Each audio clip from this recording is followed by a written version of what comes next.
There wasn't much. He'd done a good job of covering his tracks.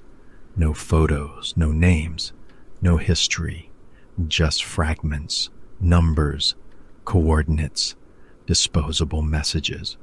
But what I did find made my whole world flip upside down.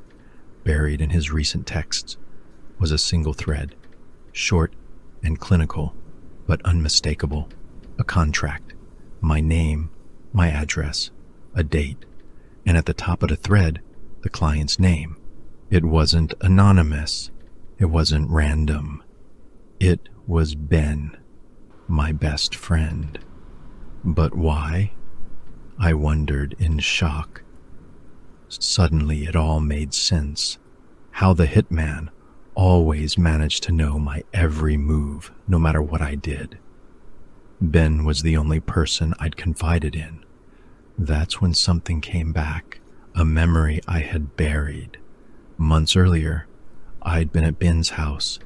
He lived with his parents, who were obscenely wealthy, the kind of old money rich that made me feel like a peasant.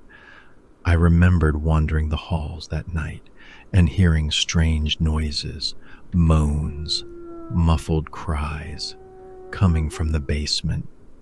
I'd almost opened the basement door before Ben's mother appeared, slamming it shut with a smile too tight.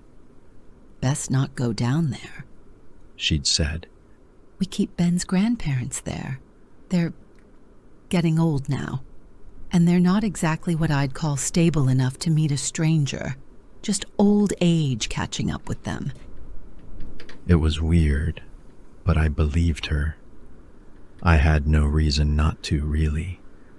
But clearly, they didn't believe me. They thought I knew more than I did. Now I had to know. What was really down there? I ended up dumping the Hitman in a nearby lake in the woods.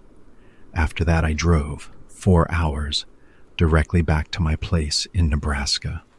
I just crashed on the bed the second I arrived, tears welling up in my eyes as the wave of emotions hit me, and I reflected on everything I'd gone through over the course of the past few months.